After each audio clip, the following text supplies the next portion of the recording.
1992 ഇറങ്ങിയ സിനിമയാണ് Vietnam colony. അപ്പോൾ നമ്മൾ എല്ലാവരും കണ്ടൊരു സിനിമയാണ് അല്ലേ. അതിനകത്തെ കോമഡി സീൻസ് ഉണ്ട് ഒരുപാട്, അതൊക്കെ നമുക്കൊക്കെ ഇഷ്ടപ്പെട്ടതാണ് അല്ലേ. അപ്പോൾ നമ്മൾ ഇന്ന് അതിൻ്റെ അകത്ത് ഒരു ചെറിയൊരു സീൻ എടുത്തിട്ട് അത് വെച്ചാണ് നമ്മൾ ഇംഗ്ലീഷ് പഠിക്കുന്നത്. അതിനെ തന്നെ 2-3 ഭാഗങ്ങളായിട്ട് മാറ്റിയിട്ടാണ് നമ്മൾ പഠിക്കുന്നത്. അപ്പോൾ ശ്രദ്ധിക്കുക, എൻ്റെ പേര് ജസ്റ്റിൻ തോമസ്. എന്താണ്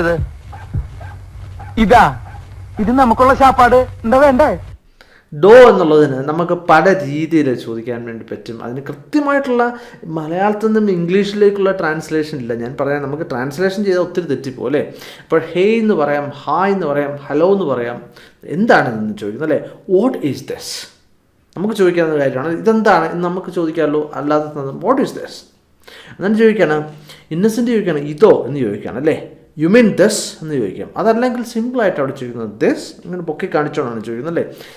നമുക്ക് മറ്റൊരു ചോദിക്കാൻ എന്താണ് യു മീൻ ദിസ്, എന്നിട്ട് പറയണം this is our food, this is our food, ഇത് നമുക്കുള്ള ഭക്ഷണമാണ്. അപ്പോൾ ഇതൊരു പേനയാണെന്ന്, ദിസ് ഈസ് എ പെൻ അല്ലേ.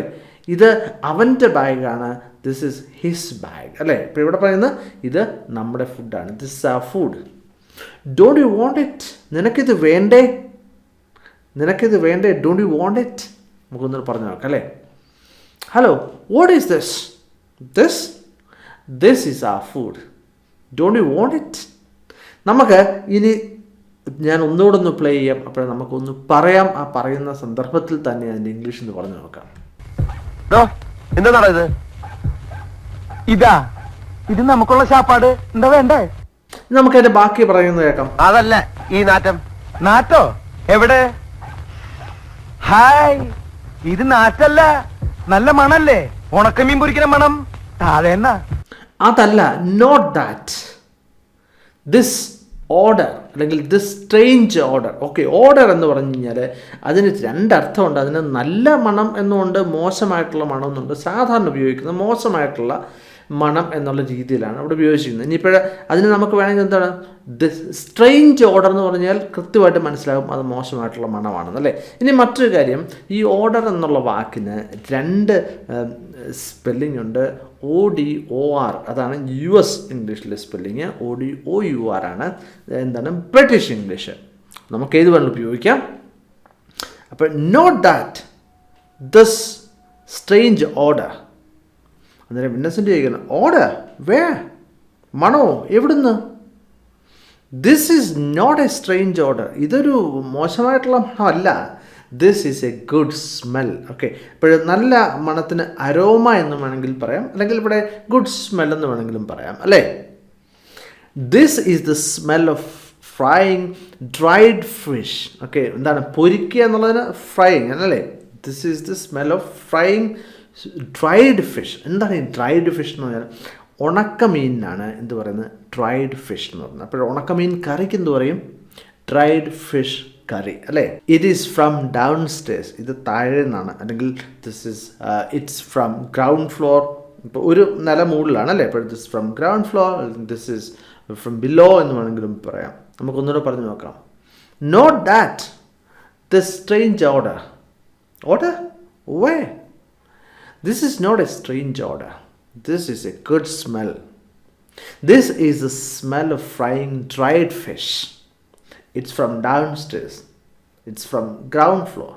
നമുക്കൊന്നുകൂടെ പറഞ്ഞു നോക്കാം. അപ്പോൾ നിങ്ങൾ ആ കൂടെ തന്നെ പറയുക. അതല്ല ഈ നാറ്റോ എവിടെ?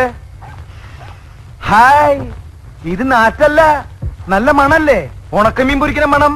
താഴെ എടോ ആ പെണ്ണ് മനഃപൂർവ്വം ചെയ്യുന്ന എന്നെ ഉപദ്രവിക്കാൻ താൻ പോയെന്ന് ചോദിച്ചിട്ട് തന്നില്ലെങ്കിൽ അത് നാണക്കേടല്ലേ സ്വാമി? തന്നോട് അവിടെ പോയി ഞാൻ ചോദിക്കാനല്ല പറഞ്ഞു. ഇവിടെ മോഹൻലാൽ പറയണ that girl is consciously doing this to annoy me. Okay, എന്താണ് കോൺഷ്യസ്ലി എന്ന് പറഞ്ഞാൽ മനഃപൂർവ്വമായിട്ട് ചെയ്യുന്നതാണ്. Doing this to annoy me. Annoy എന്ന് പറഞ്ഞാൽ എന്താണ് അലോസരപ്പെടുത്താൻ, ദേഷ്യപ്പെടുത്താൻ, അസ്വസ്ഥതപ്പെടുത്താൻ എന്നൊക്കെയുള്ള അർത്ഥമാണ് അല്ലേ. യു ഗോ ആൻഡ് ആസ്കർ, അവൾ ചെന്ന് അവളോട് ചോദിക്കുക, അതിനെപ്പറ്റി ചോദിക്കുകയാണല്ലേ. അപ്പോൾ ഇന്നസെൻ്റ് പറയാണ് അത് നാണക്കേടല്ലേ തന്നില്ലെങ്കിൽ എന്നുള്ളതാണ്. Isn't it shameful if she won't gave it. Isn't it shameful if she won't gave it. അപ്പോൾ മോഹൻലാലാണ് ഞാൻ അത് ഉദ്ദേശിച്ചല്ല പറഞ്ഞത്. I didn't mean to ask her for food.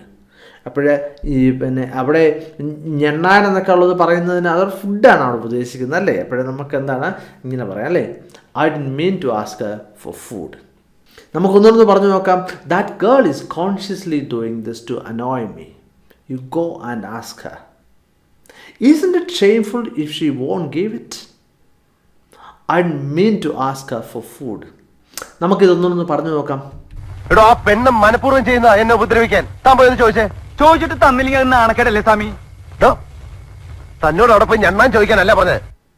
ബാക്കി നമുക്ക് കേട്ടു. ഞാന് ഒരു ബ്രാഹ്മണൻ അവിടെ താമസിക്കുന്ന ഈ ജാതി മണമൊന്നും ഇങ്ങോട്ട് വരാൻ പാടില്ല. അതിന് മണത്തിനോട് പോയി പറയാൻ പറ്റുമോ? മണമേ, ഇവിടെ ഒരു ബ്രാഹ്മണൻ താമസിക്കുന്നുണ്ട്, അതുകൊണ്ട് നീ ഇങ്ങോട്ട് വരരുത്, അങ്ങോട്ട് പോകുമോ?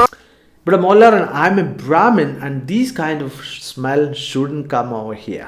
ഞാനൊരു ബ്രാഹ്മണൻ, അതുകൊണ്ട് ഇങ്ങനെയുള്ള സ്മെല്ല് ഇവിടെ വരാൻ പാടില്ല. ഇവിടെ ഷുഡിൻ്റെ എന്നാണ് പറഞ്ഞത്. അപ്പോഴും ശ്രദ്ധിക്കുക, ഈ ഷുഡ് എന്നുള്ളത് അങ്ങനെ ചെയ്യാൻ പാടില്ല എന്നുള്ള രീതിയിലാണ് പറയുന്നത് അല്ലേ. ഇപ്പോൾ ഉദാഹരണം പറയുകയാണെങ്കിൽ നിർബന്ധപൂർവ്വമായിട്ടില്ല, അങ്ങനെ അതല്ല, അതിൻ്റെ രീതി അങ്ങനെയല്ല എന്നാണ് പറയുന്നത് അല്ലേ. ഇപ്പോൾ ഉദാഹരണം പറയുകയാണെങ്കിൽ പിന്നെ ഞാൻ നിങ്ങളോട് പറയുകയാണെങ്കിൽ നിങ്ങൾ പുകവലിക്കാൻ പാടില്ല, യു ഷുഡ്ന്റ് സ്മോക്ക്. പക്ഷേ നിർബന്ധമില്ല ഇതിനകത്ത്. ഇനിയിപ്പോഴേ ഈ മസ്റ്റ് നോട്ട് എന്നുള്ളത് എപ്പോഴാണ് ഉദ്ദേശിക്കുന്നതെന്ന് ചോദിച്ചു കഴിഞ്ഞാൽ നിർബന്ധമായിട്ട് ചെയ്യാൻ പാടില്ല. അപ്പോൾ അതാണ് മസ്റ്റ് നോട്ട്. ഓക്കെ, അത് പിന്നെ നമ്മൾ ഷുഡും മസ്റ്റും തമ്മിലുള്ള വ്യത്യാസം പഠിച്ചെടുത്ത് നമ്മൾ പഠിച്ചാണ്. പഠിച്ചിട്ട് ശ്രദ്ധിക്കുക.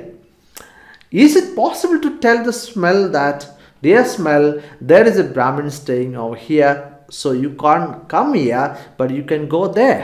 എന്നാലും ഇന്നസെൻ്റ് പറയാണ്, is it possible to tell the smell, മണത്തോട് അങ്ങനെ പറയാൻ പറ്റുമോ? Dear smell there is a Brahmin staying over here. Staying here എന്നുള്ളത് വേണമെങ്കിൽ പറയാം, അല്ലെങ്കിൽ സ്റ്റേയിങ് ഓവർ ഹിയർ. അപ്പോൾ ഈ സ്റ്റേയിങ് ഓവർ ഹിയർ ആണ് കൃത്യമായിട്ടുള്ളത് ഇംഗ്ലീഷ് അല്ലേ. So that you can't come here, നിങ്ങൾ വരാൻ പാടില്ല. You can't come here but you can go there, നിങ്ങൾക്ക് അവിടെ പോകാം. അപ്പോൾ നമുക്ക് ഇത് ഒന്നുകൂടെ കേട്ട് നോക്കാം. ഞാന് ഒരു ബ്രാഹ്മണൻ അവിടെ താമസിക്കുന്ന ഈ ജാതി മണമൊന്നും ഇങ്ങോട്ട് വരാൻ പാടില്ല. അതിന് മണത്തിനോട് പോയി പറയാൻ പറ്റുമോ? മണമേ, ഇവിടെ ഒരു ബ്രാഹ്മണൻ താമസിക്കുന്നുണ്ട്, അതുകൊണ്ട് നീ ഇങ്ങോട്ട് വരരുത്, അങ്ങോട്ട് പോകുമോ? അപ്പോൾ ശ്രദ്ധിക്കേണ്ട ഒരു കാര്യം, നമ്മൾ ഇംഗ്ലീഷ് പഠിക്കുമ്പോൾ നമ്മൾ മലയാളത്തിൻ്റെ അതേ രീതിയിൽ നമുക്ക് ഇംഗ്ലീഷിലേക്ക് ട്രാൻസ്ലേറ്റ് ചെയ്യാൻ പറ്റത്തില്ല. അത് സാധിക്കുന്ന ഒരു കാര്യമല്ല. അങ്ങനെ ചെയ്തു കഴിഞ്ഞാൽ ഒരുപാട് അപകടങ്ങളുണ്ട് എന്നുള്ളതും ഞാൻ നിങ്ങൾക്ക് ഒന്നാമത്തെ ചാപ്റ്ററിൽ പറഞ്ഞു തന്നാണ്. അപ്പോൾ തീർച്ചയായിട്ടും നിങ്ങൾക്ക് ഈ സെക്ഷൻ ഇഷ്ടപ്പെട്ടെന്ന് കരുതുന്നു. മറ്റൊരു വീഡിയോ ആയിട്ട് വീണ്ടും കാണാം. Thank you very much for watching and God bless you.